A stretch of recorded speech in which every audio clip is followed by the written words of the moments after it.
How's everybody doing? Alec Lasley joining me. How are you going, man? Mr. Patagonia. I'm doing well. How are you doing? I cannot complain. Just waiting for the weather to get warm and stay warm. We're kind of in a flux in Bloomington today. It is, I think, a high of like 55 or something. Just one of those. Yeah, it's hot and cold, hot and cold. There's no. Unfortunately, it feels like true spring and getting close to summer, and then all of a sudden you get hit with winter weather again. So sounds hopefully like we're on sounds the like uptick. my love life without the hot part. Just the cold, just the cold. And if you notice, somehow, and I don't know how I did this, but there's a shade on the right side of my screen. My daggone screen is now cracked where my camera is. That stinks. Yeah, that's no fun. How are things going with you? Good. I cannot complain. It was a No busy crack busy week, screens. long week. No cracked screens as of now. So Yeah, knock on it's wood. the recruiting is probably not going as fast as I think as people may have thought that may happen, but because these guys are looking to make decisions as quickly as possible, but yet they have to make a decision. It's not like they already know where they're going, so they're kind of have to quickly go through these recruiting processes again. We've seen a lot of guys like Caleb Love that have already been to Indiana. They've seen the facilities. They just do Zoom calls, and some Indiana's getting a lot of visits quickly, which that's been surprising to see the amount of visits they're able to get so quickly set up. But what's the latest, man? I know Yeah. that. So Go ahead. yeah, obviously the two big names that everyone's talking about, at least as of right now, right? Chris Ledlum from Harvard on his visit. Visit started kind of later yesterday afternoon, early evening. The dead period ended at noon yesterday, so that's when guys were able to get back on campus for on campus visits. So he's one, and then the bigger name, the kind of biggest name to pop up with Indiana this offseason is the Oregon freshman transfer center, Khalil Ware, on campus as well. So both him and Ledlum are on campus at the same time. Both started their visits yesterday. Ware started his earlier in the day. So his visit is slowly kind of winding down this afternoon, where Ledlum today is kind of his full day visit. But they are going to cross paths. That's where everything stands right now, right? I mean, Indiana has done a phenomenal job in the early stages with Ware, and he's a major priority at this moment. Yazir Osman has some connections to Ware in that recruitment, and that's what's gotten Indiana this far. It's the only visit that he's taken up to this point. He has another one scheduled to Tennessee later this weekend, going into early next week. We'll a lot of things can change in a very timely manner, right? In the transfer portal, those recruitments can go from 0 to 100, or from 100 to 0 with the snap of a finger. So everything is still a little bit in flux when it comes to scheduled visits, when it comes to scheduled Zoom calls or anything like that. But Indiana's done a phenomenal job to get both of these guys on campus early.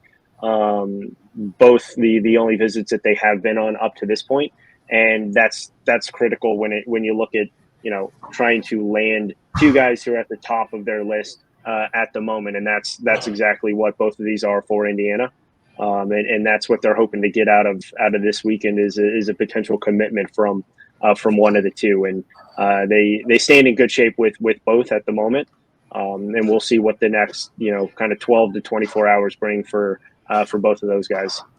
Ludlam, of course, the 6'6" wing from Harvard, someone that can do exactly what Indiana needs done out there: score the ball, gives them some rebounding assistance, create a different offensive look. So it's creating a 5-man attack instead of a kind of a 2-man attack of what they had last year. The only question I have is, what are they going to do with the do you think the 2-guard spot? I mean, of course they have Trey Galloway and he could easily start in that spot, but my thought is that if you're truly trying to put together an elite team, you need to recruit over Trey Galloway. And I don't mean that negatively towards him, but athletic wise, we've seen what is needed to succeed at the highest level.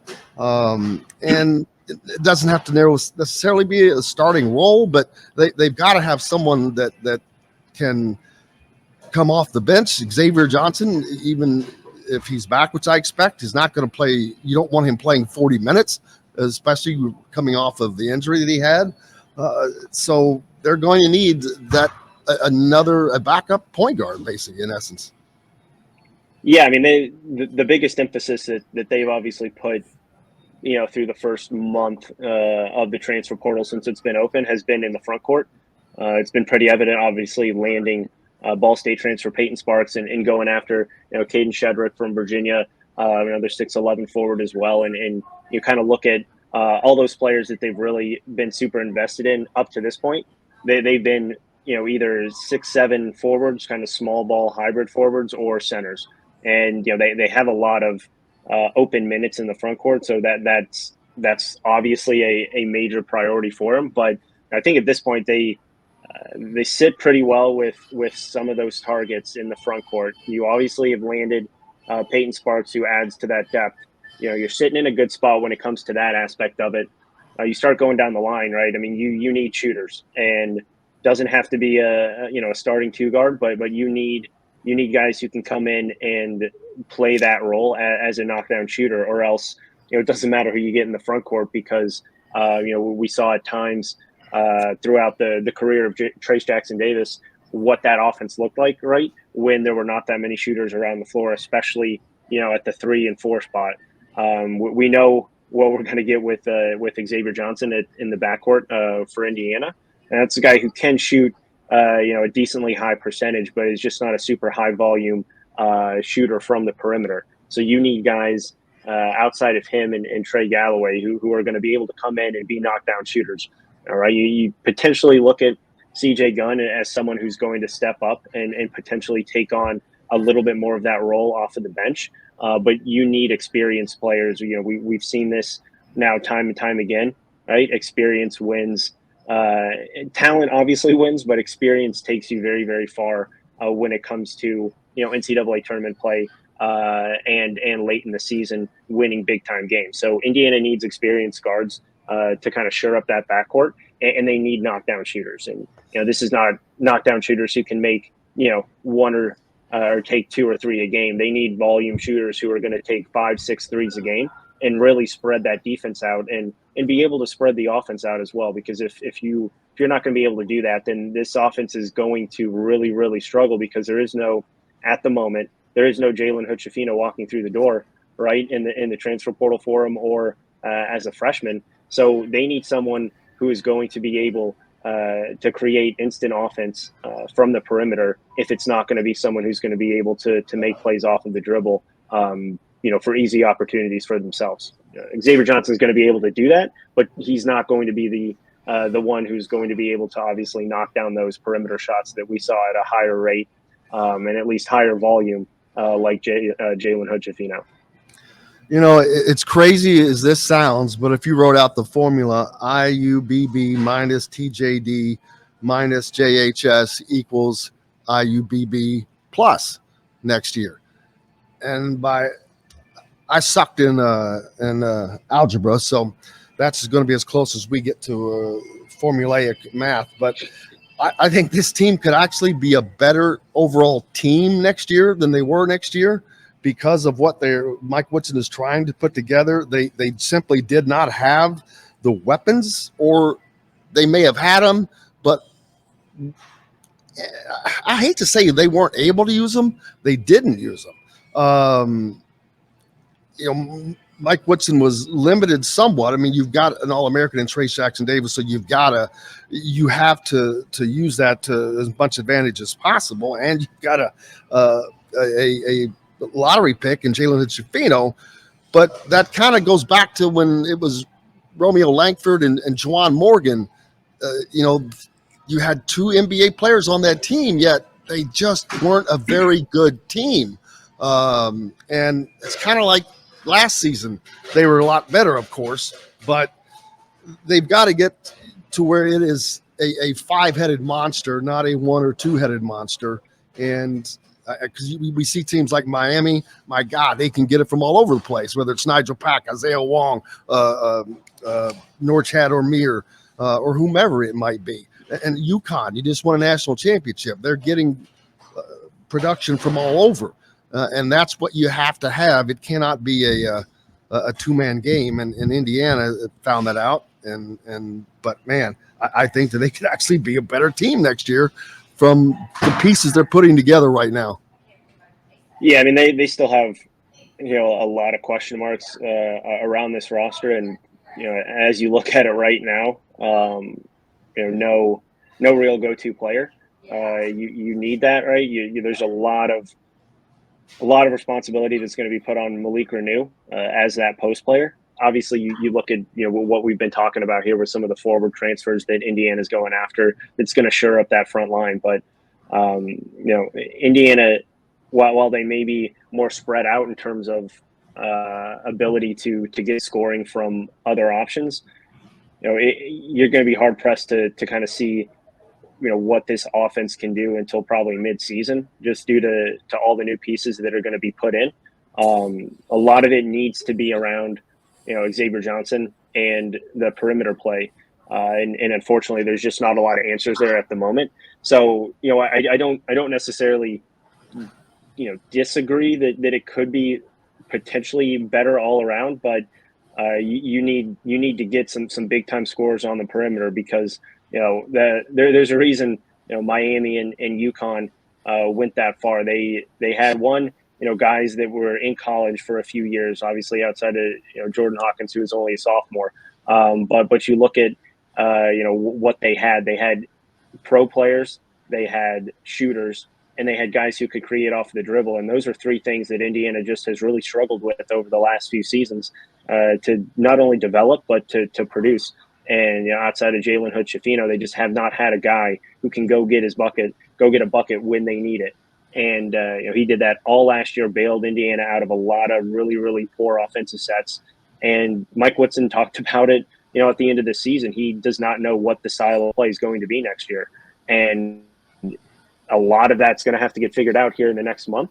And a lot of that's going to have to be put on a very big emphasis to get shooters. If you do not have shooters on this roster, I know it's easier said than done, but it's not that difficult to go out and find, a couple guys who are going to be okay with shooting the ball 4 or 5 times from the perimeter. You need volume shooters in order to play in this college basketball day and age. And Indiana does not have that. They have not had that. And the only way that they're going to be a better team than last year, especially if they don't land on some of these bigger name transfers that they're going after in the front court, they have to have guys who can shoot 36+% on 4, 5, 6 attempts from the perimeter. And at the moment they just aren't targeting those guys. Now, not to say that they're obviously not going to here in the next week or so. There's still 1,000+ guys in the transfer portal, so there's going to be no shortage. And when you look at what the pieces are now around the perimeter, with Malik Renew, the potential for Chris Ledlum or Khalil Ware or Malik Renew, right? You have some pieces to build around, and that's an easy pitch to a shooter saying, hey, there's going to be a large emphasis on Xavier Johnson driving into the lane and kicking out. That's where you come in. Or there's probably going to be a lot of potential for double teams with the potential to have 2 5-stars in your starting front court, with the potential of Clearware and Malik Renew, or a hybrid forward who can take someone off of the dribble and Chris Ledlum and break down some of that defense. And that's where they need those high volume shooters. I think if Miller Komp was wasn't transferred this year or still had a year of eligibility, I think he would do even more things next year with the current makeup of this roster and kind of what they're going towards. Because he's the type of shooter who could produce really well with a higher volume. Just the system that Indiana had in place was just not for that. And we heard Miller Kopp talk about it. We heard all the players talk about it and all the coaches talk about it, that it ran through Jalen Hood-Schifino and ran through Trace Jackson Davis, and you just kind of needed to be ready if your number was called. But they need that type of shooter on the perimeter next year in order to win some games.